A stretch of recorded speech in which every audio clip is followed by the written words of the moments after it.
Study the religions of the Mediterranean region for 1,000 years before.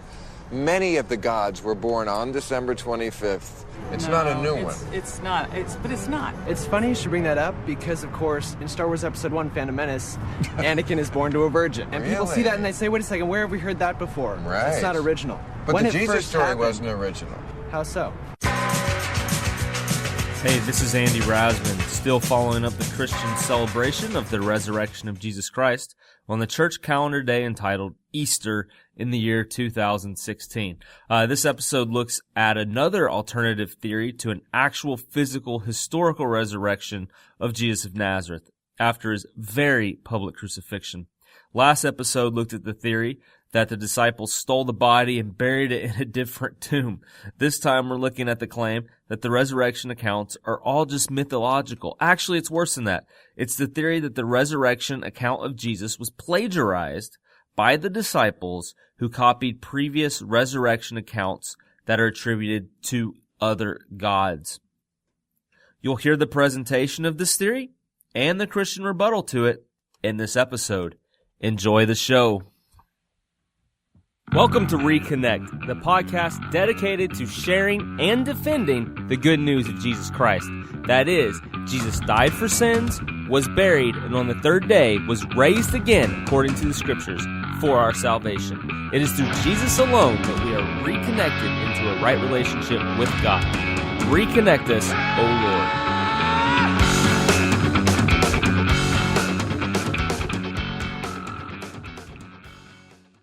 All right, so the theory that the disciples plagiarized the mythological narratives of other gods is quite popular. I would think it may be the argument that Christians will likely encounter the most from non-Christians when countering the resurrection claim. I think this claim of this plagiarized mythology that Christians apparently believe in is so widespread right now because of the popularity of an online film called Zeitgeist, the movie. It was released in 2007 and made by Peter Joseph.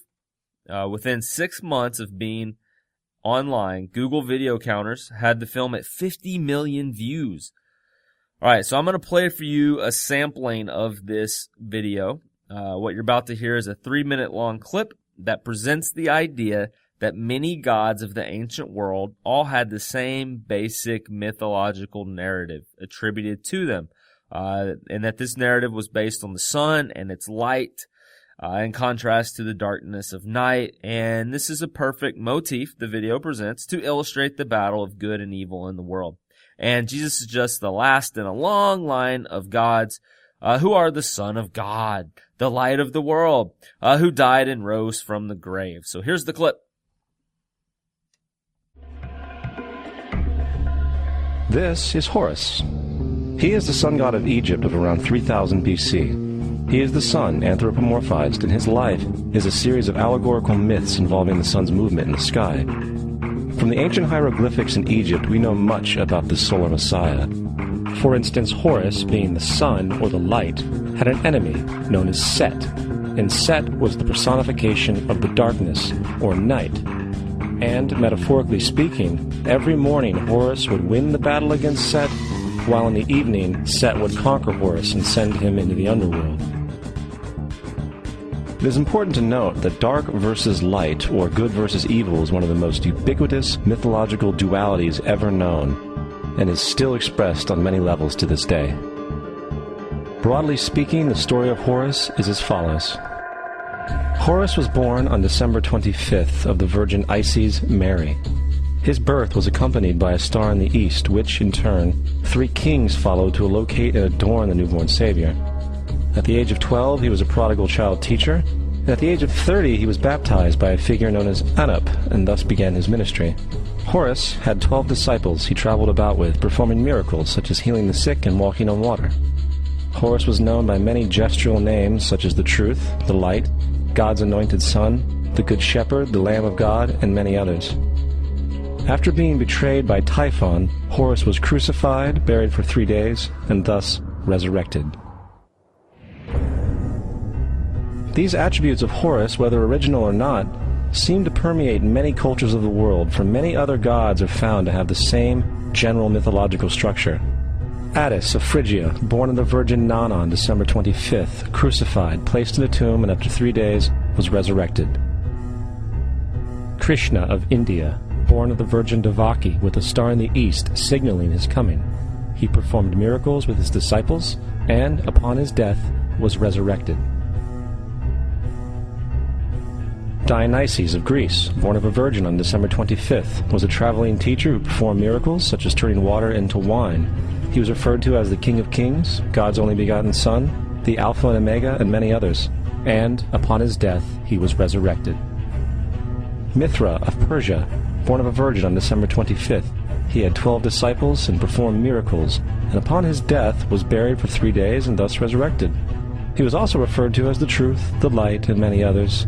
Interestingly, the sacred day of worship of Mithra was Sunday. The fact of the matter is, there are numerous saviors from different periods from all over the world which subscribe to these general characteristics. The question remains, why these attributes? Why the virgin birth on December 25th? Why dead for 3 days in the inevitable resurrection? Why 12 disciples or followers? To find out, let's examine the most recent of the solar messiahs. Jesus Christ was born of the Virgin Mary on December 25th in Bethlehem. His birth was announced by a star in the east, which 3 kings or magi followed to locate and adorn the new Savior. He was a child teacher at 12, and at the age of 30 he was baptized by John the Baptist, and thus began his ministry. Jesus had 12 disciples, which he traveled about with, performing miracles such as healing the sick, walking on water, raising the dead. He was also known as the King of Kings, the Son of God, the Light of the World, the Alpha and Omega, the Lamb of God, and many, many others. After being betrayed by his disciple Judas and sold for 30 pieces of silver, he was crucified, placed in a tomb, and after 3 days was resurrected and ascended into heaven.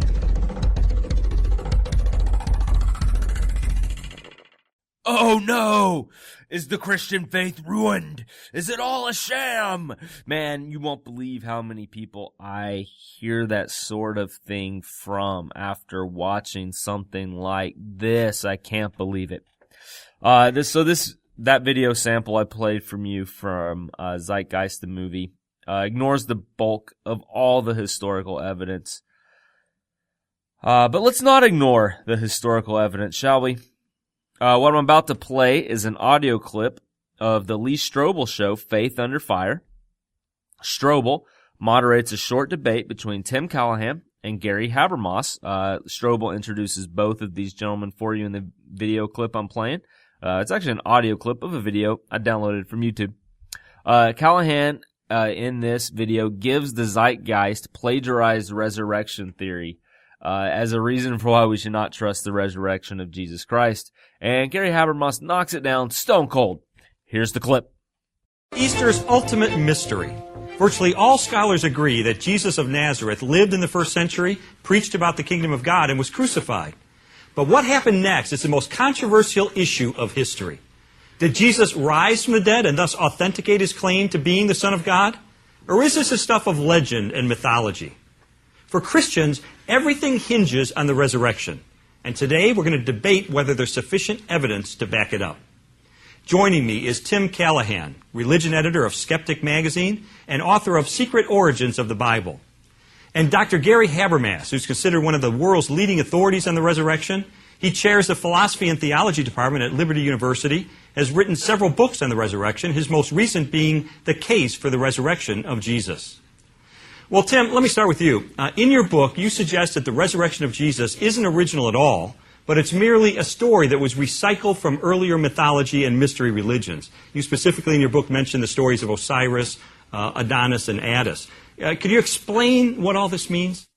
Well, the resurrection is, again, there were death and resurrection stories going all the way back, as you said, to Isis and Osiris, and usually in Dionysus, out of Greek mythology, he had his own separate cult, and in all of these, they die an excruciating death of some sort.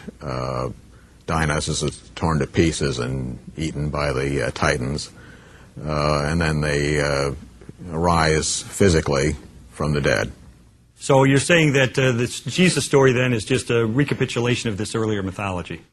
Well, not necessarily exactly a recapitulation, but I think that basically the evidence for it is lacking. Okay. Dr. Habermas, what's your response to that? Let's take Adonis. Adonis is probably the ancient god for which we have the clearest data that he was raised from the dead. We have 4 accounts that Adonis was raised. The earliest one is the 2nd century A.D. The other ones are between the 2nd and 4th century A.D. The earliest account we have for Attis is the 3rd century A.D. And while Isis and Osiris, as a religion, was definitely pre-Christian, there is no resurrection in Isis and Osiris. Osiris, in particular, is not raised. Okay, Tim, how do you respond to that? I would point out that oftentimes the only copies of the myths we have are quite late as far as writings go, but quite often we have some evidence of the myths in the form of pictures on vases of the various mythic characters and the situations of the myths. So we can be pretty sure that they were being told orally a lot earlier. Go ahead, Dr. Habermas. If we're talking about stories on vases or in other reliefs, there is still no resurrection. There are no resurrected gods for which we have influence, for which we have data prior to the 2nd century. Is like this I said, an objection, Gary, that you get a lot from scholars, that this is the origin of the resurrection of Jesus is somehow based on or influenced by these earlier mythologies?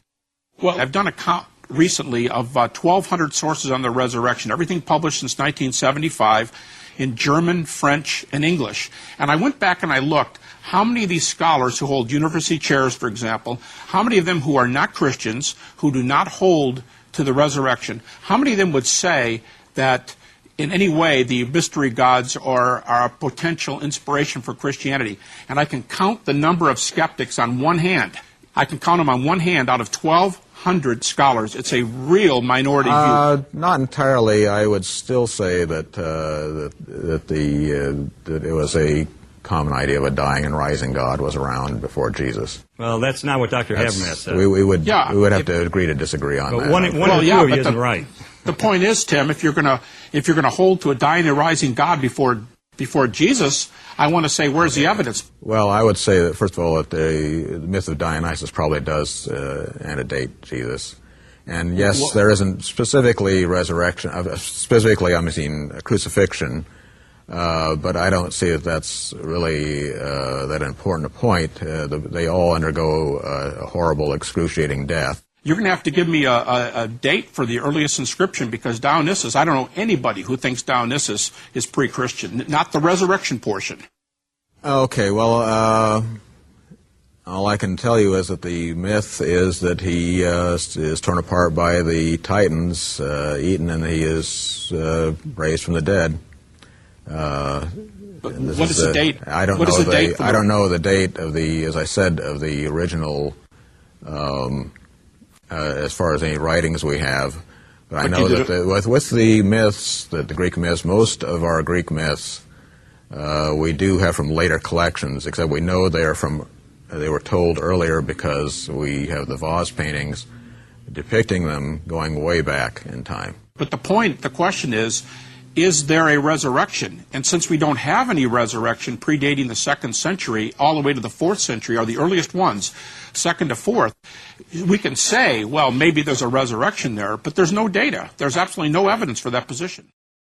All right. I hope you're digging this format style for Reconnect, where I'm playing YouTube video clips that I downloaded as MP3 audio files, and then I give a little commentary in between and splice it all together.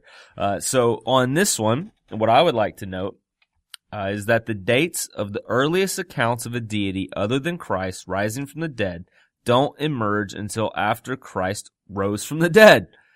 It's actually Christ's resurrection influencing these so-called previous accounts. Now, these deities existed or had myths about them prior to Christ, but the account of them dying and rising from the dead doesn't emerge until after Christ within history. In that little clip, you noted that Callahan has no date to support his claims that the resurrection narratives of these other gods predated Christ's resurrection account. He does say there are vases. I don't know why it says vases. I usually like to say the word vase. So he does say there are vases that depict such a resurrection.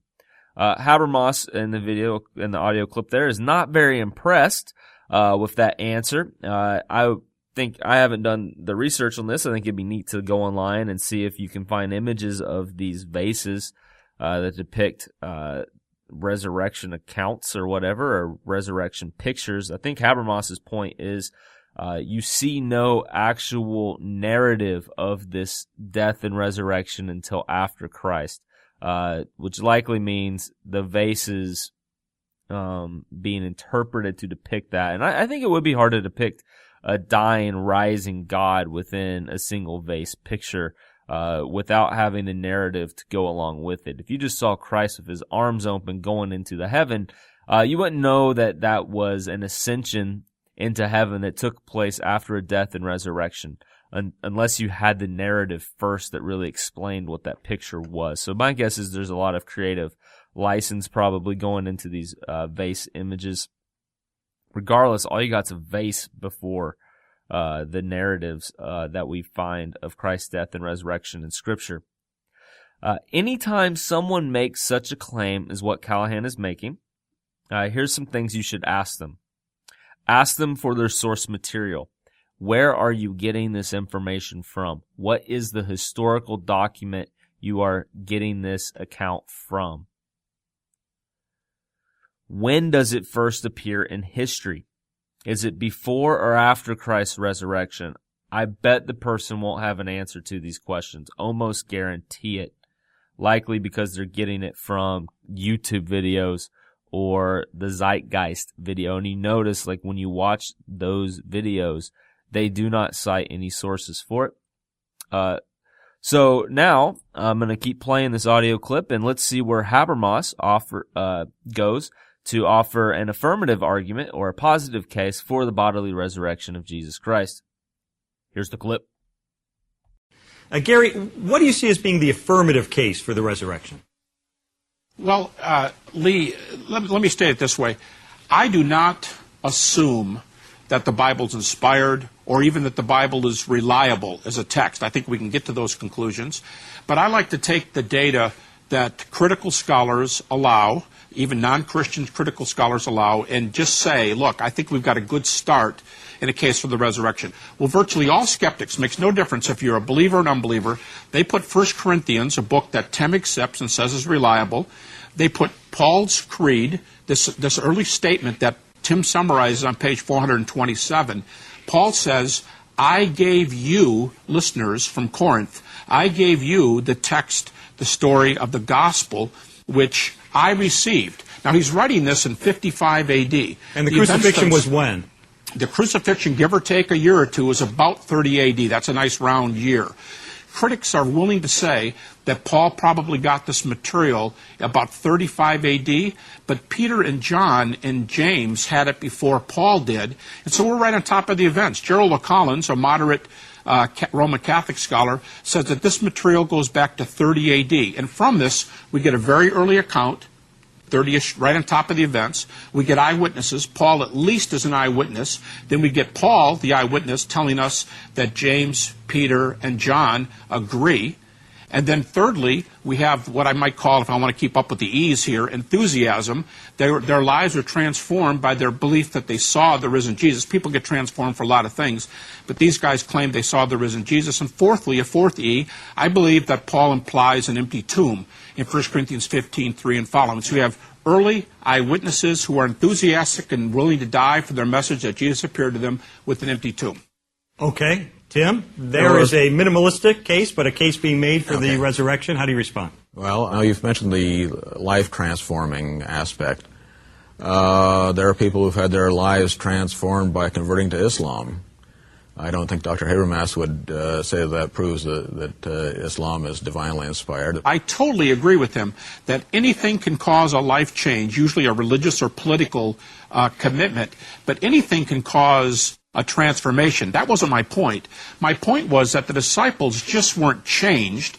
They were changed because they believed they saw the risen Jesus. Now, transformations cannot prove what somebody's saying, but transformation can prove that somebody believes what they're teaching. And if we have the earliest apostles teaching that they saw the risen Jesus, we can say they're wrong, but we have their sincere belief that they believe in the risen Jesus, so sincere they're willing to die. I think that's very valuable. When a Muslim dies because he believes in Islam, that's his belief centuries later that Islam is true. But if you go back to the original disciples, they died because they believed they saw the risen Jesus. Start out with Mark's resurrection appearances. Well, there aren't any, basically. The women, Mary Magdalene, Mary the mother of James, and Salome go to the tomb. They find it empty. A young man in white sitting inside, presumably an angel, says Jesus is risen, and he'll meet the apostles in Galilee and go tell them. The women are terrified, and they don't tell anybody. And that's the end of the account. There's a supposition here that I want to mention. The idea is that the Gospel of Mark is the earliest, and since there are no appearances, we're in trouble. Tim's not necessarily saying that, but others have said that. First of all, I want to say Mark does have an appearance, maybe more. He says, go tell the disciples and Peter. Some scholars think that that's an intimation of the appearance to Peter earlier, but be that as it may, Mark specifically says he's been raised. But the additional point I'd like to make here, and then I'll see what he says, is his point that Paul predates Mark by 15 or 20 years, and Paul has the longest list of appearances. Except that Paul just basically gives kind of a summary. He doesn't give a blow-by-blow appearances. First of all, Tim, if Paul has a summary here, as you just said, you said all we have is a summary in Paul. I want to know what's wrong with the summary. He gives a long list of appearances. He gives more appearances than any other disciple. I want to know what's wrong with the good list from right on top of the events. If he received this material in 35 AD, if two of the disciples, well, I'm using the dating of the critics. I'll give you a list of them, but these are people who are atheists and people who do not agree with evangelicals, and they put it in the 30s AD. So if Paul only, quote, has a summary, I'll take that summary, because we can make a case based on that summary alone. It's excellent evidence. We're running a bit out of time here, so Tim, okay. Summarize. If you were to make a closing statement in 30 seconds to a jury, what would you say? Basically, the statement is that his appearance to the apostles is, Dr. Hibner says there's one in Jerusalem in Matthew, and I say the only one that in Matthew where he appears is to the women, and he appears to the apostles on a mountaintop. And if there were other appearances, you would think that a book purporting to argue for the divinity of Jesus would put all of them in and not leave some out. Okay. Gary, a little bit of a closing statement from you. Sure. If Paul's the earliest and Paul's the best, and we can build a resurrection case on Paul alone, we've got it. Okay. If we can base the resurrection alone on Paul, we don't even need to talk about the Gospels. If Paul can do it, we've got the data. Okay. And I think he does. All right, gentlemen, interesting.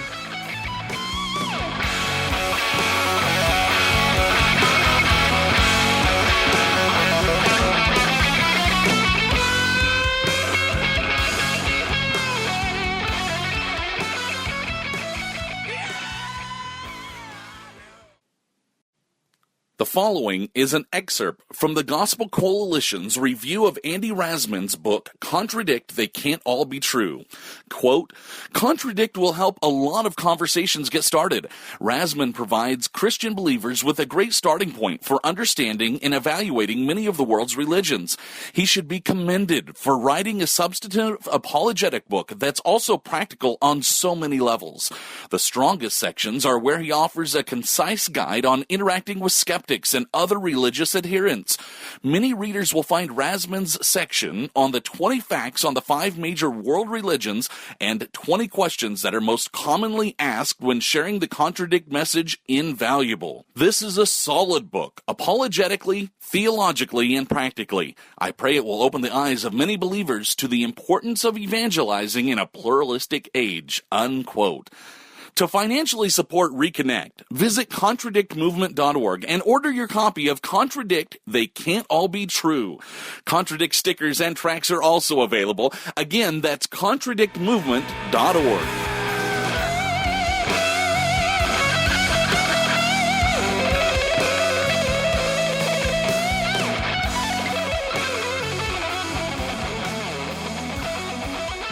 Wow, I hope you all really loved that little exchange between Tim Callahan and Gary Habermas. I listened to that and I just think Gary Habermas walks away winning hands down with the brief little bit of time given him to make a case for the resurrection of Christ. He just went with 1 Corinthians 15, which contains a very early creed of the church. In the beginning verses of that chapter, Paul says to the Corinthians, as he's writing to them, what I first received, I passed on to you as of primary importance.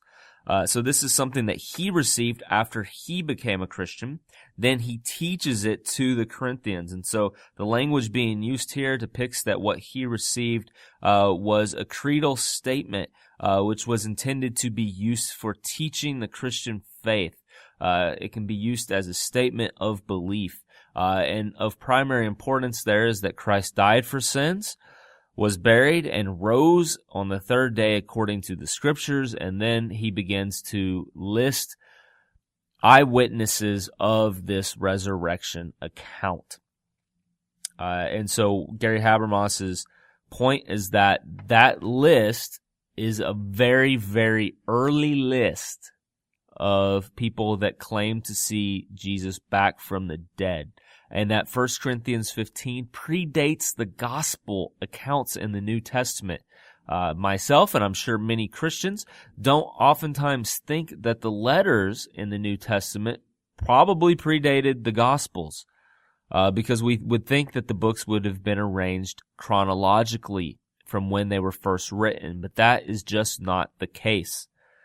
So 1 Corinthians 15 predates the Gospels, and obviously what Paul wrote in 1 Corinthians 15 would have predated his own conversion if it was something he received when he was converted. So it was in existence almost right onto the very scene of Christ's death and resurrection. So likely this is a creedal account which emerged within a year to a few years right after Christ's death. So very, very early account here of the people that claim to have seen Christ raised from the dead. Within it, you get this account that this list that there were at one point in time 500 people that saw Christ. So that's 500 people seeing him at one point in time. And Paul, when he's writing to the Corinthians, tells them many of these people are still alive. So he's calling on them to investigate this, to check with these witnesses, to see if what is reported to them to be witnesses of Jesus' resurrection is true or not true. And Paul from there moves on to say, if Christ was not raised from the dead, the Christian faith is futile, it's a lie. They are spreading lies because they themselves claim to be eyewitnesses. I like how in this little exchange, Callahan points out, well, just because someone is willing to die for something they believe to be true, it doesn't mean that it's true. And obviously we can give the suicide bombers from within Islam a good example there. Yes, they do sincerely believe they're going to get 72 virgins when they blow themselves up. It's just one of those things where it's like they sincerely believe it. It doesn't make it true just because they sincerely believe it. So how are the apostles different from the Muslim that blows himself up thinking he's going to get some reward for dying in the cause for Allah, fighting for Allah? Well, the difference is that the guy that blew himself up was not Muhammad. Muhammad claimed to have seen an angel that gave him the Quran. Now, if he did this, well, that seems to be something he sincerely believes, right? But Muhammad didn't blow himself up. He did not die like that for Allah. And you can see he actually had motive within this earthly realm to spread this message, even if it was false, because he was gaining power and fame and earthly riches. And when you look to the apostles, they were not gaining earthly power or earthly reward in any way. All they received from it was persecution. Many of them being put to death. So, what really makes them different is that they were eyewitnesses. Because this message originated with them, they would have known if it was true or false, just as Muhammad would know if it was true or false if he did or did not see an angel. Now, I personally go to 1 Timothy 4:1 and to verse 2, which says that in the last days people shall follow the teachings of demons. And I would go, maybe Muhammad actually did see what he thought to be an angel. And from the Christian worldview, if he did see something that was an angel that ends up delivering what is supposed to be the word of God, angel just means messenger. So if it's supposed to be a messenger from God and he's delivering the word of God, and that word of God contradicts what is in God's word, the Bible, we would have to say that is not an angel messenger of the Lord, but an angel messenger of the devil. So it would definitely be teachings from demons, which people do follow today. Just as Paul says to Timothy, in the last days, people shall follow the teachings of demons. Joseph Smith, same thing, saw angels supposedly from God. They have to correct the Bible by telling him to go look in the back of his yard to find some golden plates that are buried in the ground. Those golden plates, Joseph Smith's the only one that can interpret them and provide a translation for them. And when he's done with it, they dematerialize and no one else has them. So there's not any really evidence who else saw the angel besides Muhammad, who else saw the angel besides Joseph Smith. No one. But here you got multiple eyewitnesses, all willing to die for the message that they're claiming, with no monetary gain in this life. With Joseph Smith, all sorts of monetary gain you can see. Even he ends up having multiple wives and ends up justifying it because he gets a vision from the Lord that supports this. So you can see he's getting power. Joseph Smith, most people don't even know it, but he ran for office of the president of the United States of America. And he actually was killed during this time. So he would be the first person in American history running for office of the United States as the president that was assassinated while running for office. Okay, so that would be a big distinction. That would definitely make the apostles' account much different. They claim to be eyewitnesses. You got that list there of them making these such claims in 1 Corinthians 15. So they sincerely believe this. And the suicide bomber today, he sincerely believes it too, but he wouldn't know if it was a lie or not. The apostles, because they were eyewitnesses, would know if what they were saying wasn't true. Okay, the other argument in there Tim Callahan used was that Mark ends without having any resurrection appearances, and he thinks that's messed up. He thinks if Mark is the first gospel, it should have the first gospel written. It should have these resurrection appearances. Most of you maybe heard that and thought, wait, Mark does have resurrection appearances. If you turn to your English translation Bible, I know the NIV and the ESV both have this within them. You'll find a line in the middle of the last chapter of Mark 16, and underneath that line or the brackets put in there in the middle of that chapter, it says, the earliest manuscript copies do not contain this section. So the last part of Mark, which does contain resurrection appearances, probably wasn't in the original manuscript of Mark, in the gospel that Mark himself penned. Because the earliest copies we find of Mark don't contain that. So likely that was added later. Not a problem. We can actually recognize that. That's something going for us because we do have so many copies of the New Testament, and copies that are ranging from the 2nd century onward to complete copies of the New Testament by the 4th century. No other historical document has such of a short gap between the original manuscript and the first surviving copies. And no other manuscript in ancient history has the number of copies as well. So because we have so many copies, because the dating of them are so well, we can actually pinpoint if sections like that were added throughout time. So we throw that little bracket in there just to say likely not in the original. All right, guys. So the original of Mark would just have the women discovering the empty tomb, not having the resurrection appearances. And Garrett Habermas just goes, that doesn't matter because we got 1 Corinthians 15. It predates Mark. I don't even need Mark if I got 1 Corinthians 15. Callahan also gave the argument he didn't like that Matthew only has 2 resurrection appearances.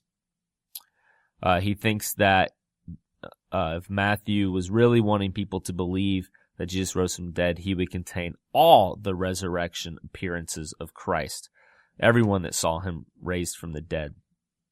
What I find interesting there, when you go to Matthew, the 2 that he does contain are the women. Actually, I forget, my Bible's not on hand right now while I'm recording this. Actually, it is. We'll grab it. All right, so I'm going to turn to Matthew 28 real quick, just so I get this correct. I forgot if it was Mary Magdalene that saw Christ raised from the dead, or if it was a group of women that saw him. All right, so here we go. Now after the Sabbath, toward the dawn of the first day of the week, Mary Magdalene and the other Mary went to see the tomb, and behold, there was a great earthquake, for an angel of the Lord descended from heaven and came and rolled back the stone and sat on it. His appearance was like lightning, and his clothing white as snow. And for fear of him, the guards trembled and became like dead men. But the angel said to the women, "Do not be afraid, for I know that you seek Jesus who was crucified. He is not here, for he is risen, as he said. Come see the place where he lay. Then go quickly and tell his disciples that he is risen from the dead. And behold, he is going before you to Galilee. There you will see him. See, I have told you." So they departed quickly from the tomb with fear and great joy, and ran to tell his disciples. And behold, Jesus met them and said, "Greetings." And they came up and took hold of his feet and worshipped him. Then Jesus said to them, "Do not be afraid. Go and tell my brothers to go to Galilee, and there they will see me." So that's the one appearance to Mary Magdalene, and it says the other Mary. And if you look at the other Gospels, likely some other women were there as well. All right, so that's the one appearance that's seen. So to women. And the last appearance would be to the 11 disciples. Starts at verse 16. Now the 11 disciples went to Galilee, to the mountain to which Jesus had directed them. And when they saw him, they worshipped him, but some doubted. And Jesus came and said to them, "All authority in heaven and on earth has been given to me. Go therefore and make disciples of all nations, baptizing them in the name of the Father and of the Son and of the Holy Spirit, teaching them to observe all that I have commanded you. And behold, I am with you always to the end of the age." So that's the 2 appearances. In context, when you go to Acts, you see in Acts that right before the ascension of Jesus into heaven, he basically told his disciples what you see Matthew saying here. So Acts records Luke's version of what we call the Great Commission, which is Matthew 28, 18 to 20. So what Matthew records was the first appearance of the resurrected Lord, which was to Mary Magdalene and the other Mary, and the last appearance of the resurrected Lord. So what he records are the 2 most important appearances of Jesus Christ. Now, from what I understand of biographies back then, you didn't necessarily write every single event and moment of a person's life down. You just wrote the key points or the highlights. In this case, if someone was wanting to know if Jesus rose from the dead, they may ask, well, who was the first person to see him from the dead? Mary Magdalene and the other Mary. Oh, okay. I'll go ask them. Well, who was the last person? Who saw him last? Where is he now? And you go, oh, well, the last people to saw him were the 11 disciples. All right. So I think that's why Matthew just has these 2. They were the most important appearances, the first and the last. All right. So that would be my answer to that one. All right. But Howard Moss, man, he does such a great job, in that video. Audio. I would encourage you to look up anything of his on the resurrection. He does really good stuff on it. All right, so now let me conclude with the audio of one of my favorite YouTube videos, Horace Ruins Christmas. So I know this is coming after Easter, but Easter, Christmas, they are connected. Christmas, the first advent of our Lord. In the by his conception, and then we're celebrating his birth on Christmas, and then we start at the manger in order to go to the cross. You're not going to have a dying Messiah who is God in the flesh unless he was born. So Christmas and Easter are certainly connected. All right, so this video, Horace Ruins Christmas. Let me lay out the scene of it for you because you don't get to see the visuals listening here. The scene is that of a Lutheran pastor, LCMS, Lutheran Church Missouri Synod, at a Christmas Day service. The service is interrupted by the Egyptian god Horus, who claims that Christians ripped off his mythological account. The LCMS pastor, of course, lays the smackdown to such claims. Listen and learn.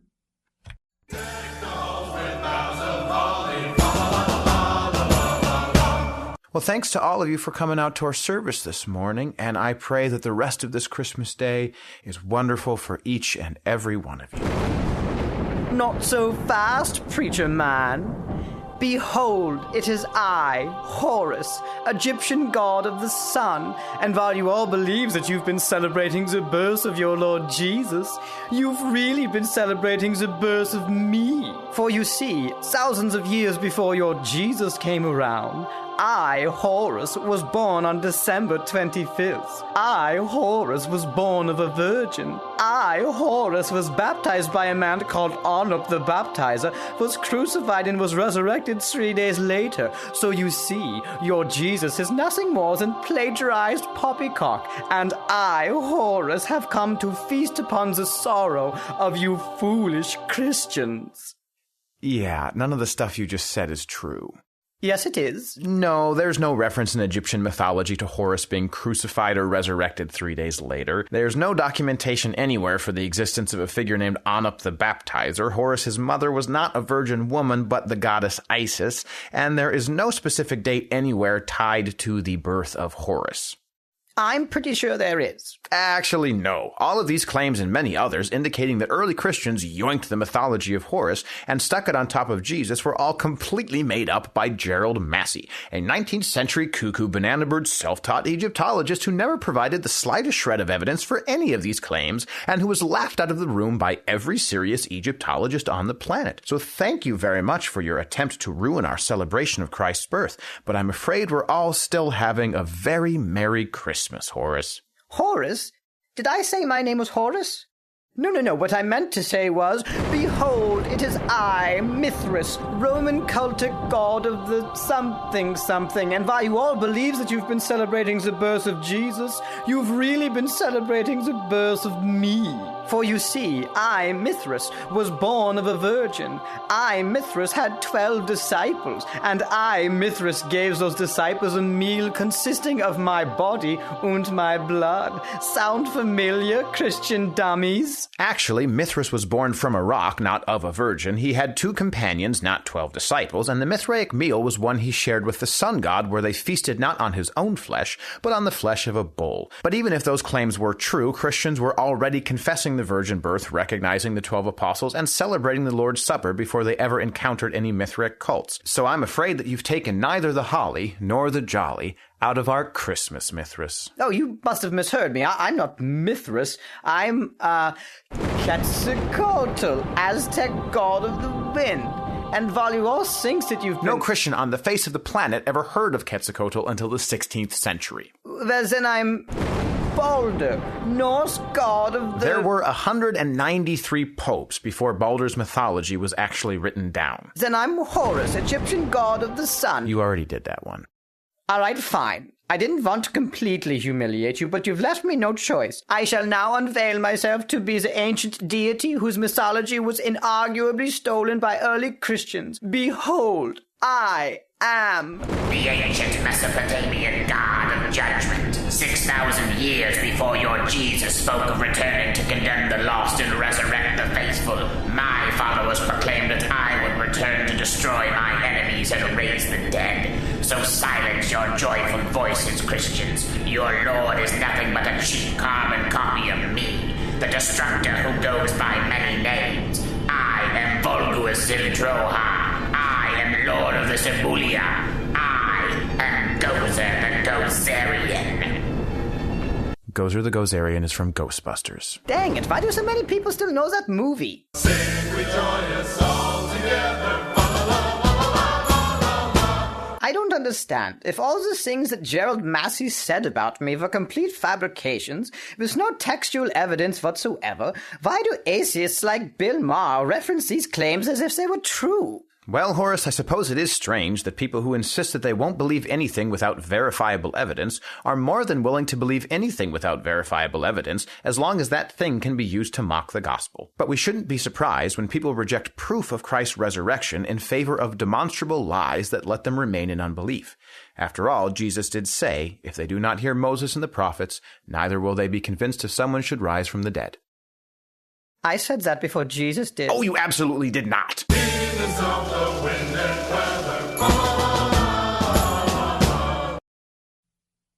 Wow. Okay. That was a lot of information. There is no way I will likely ever have all that information memorized.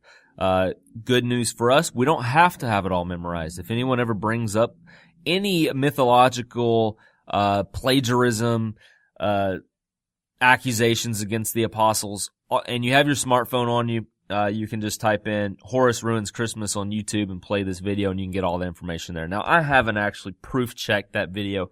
I haven't gone through and checked on every single one of those narratives from either side, the non-believer side or the Lutheran pastor's side, all right?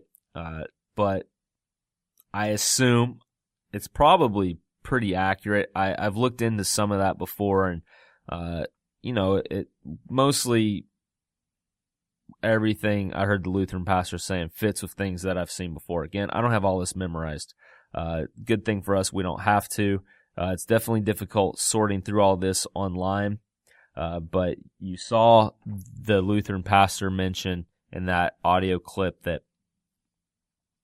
these claims that the apostles ripped off the mythological account of Horus and applied it to Jesus first came about from a guy named Gerald Massey. So I just looked online, find a little stuff about Gerald Massey. I'll read something I found there from John Sorensen. He has a blog. I'll put a link to this on this episode at andyrasman.com, last name W-R-A-S-M-A-N, so you can read the full article that John Sorensen put on his blog called, this article is called Horus Manure, Debunking the Jesus-Horus Connection. But let me just quote the section he had on Gerald Massey really quickly. All right, so when researching the supposed Egyptian influences on Christianity, inevitably one comes across the name Gerald Massey. Massey was an English poet and amateur Egyptologist who lived from 1828 to 1907. He is the author of 3 books on the subject: The Book of the Beginnings, The Natural Genesis, and Ancient Egypt, The Light of the World.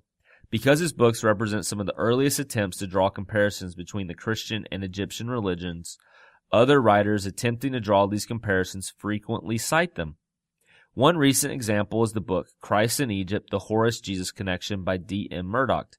In it, the author states, "This present analysis of the claims regarding the correspondences between the Egyptian and Christian religions is not dependent on Massey's work for the most part.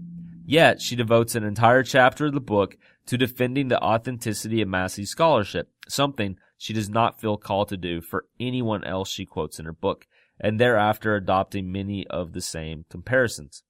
Critics of Massey's work often point out that he had no formal education in the area of Egyptology. While this is a valid criticism, I think it is also important to point out that the study of ancient Egyptian religion has advanced far beyond what was known in the 19th century.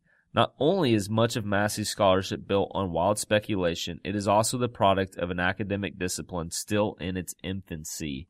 All right, so just know that Gerald Massey is who a lot of these claims originated with. I'm sure you can, if you really want to dig into it to know what exactly Gerald Massey said and how he argued for it, you can find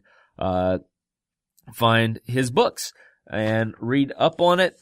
And you can obviously probably find a lot online, like John Sorensen's article, which goes through each of the points that Zeitgeist says for the comparison and just shows how they do not hold water with historical evidence. All right, guys, so that's the wrap-up of this episode. I hope you enjoyed this. I hope you are now aware of what you can expect to hear from others as to why Jesus' resurrection did not actually happen, that it's a myth that was plagiarized by the apostles based on previous resurrection accounts. Walk away knowing that you can find information to refute such claims pretty quickly online with a quick search of your smartphone right then and there. also be able to ask those questions. What's your source material for this claim? When was it first written? When was this claim first found in history, before or after Jesus? And, it's going to land favorably on the side of Jesus, the Son of God. S-O-N, not S-U-N. That's just a horrible comparison that Zeitgeist did anyways, taking English and the same sound for son, S-O-N, and S-U-N, and somehow applying that to previous religions that have a son of a sun god. It's like, what? Really? Doesn't work. All right, guys, please do me a favor. If you like this podcast, Reconnect, rate it on iTunes. I hear that good ratings will help the podcast be found and displayed through search engines and even pop up on things to listen to. So please, if you've been listening, take the time, give a rating for me on iTunes for Reconnect. I know it's a lot of work, but I'd love if you could do that for me. And also, like and follow or subscribe to andyrasman.com. This is where I put blog posts for each of these podcast episodes with a lot of or with a lot of links. So for this episode, you will have links to the videos of all the audios that I've put into this episode. And also, please follow the Contradict They Can't All Be True Facebook page. I regularly post there. I don't do much on Twitter, but Twitter is at Andy Rasman. And I got a book called Contradict They Can't All Be True. If you don't have a copy of that, please order that. That'd be a nice way of supporting the podcast. Also, I have stickers, Contradict, with the tagline, They Can't All Be True, John 14:6. You can get the book and the stickers, as well as some tracts that explain the Contradict message in brief that you can hand people if they ask about your sticker, all at contradictmovement.org. Guys and ladies, remember, it is through Jesus Christ alone that we are reconnected into a right relationship with God.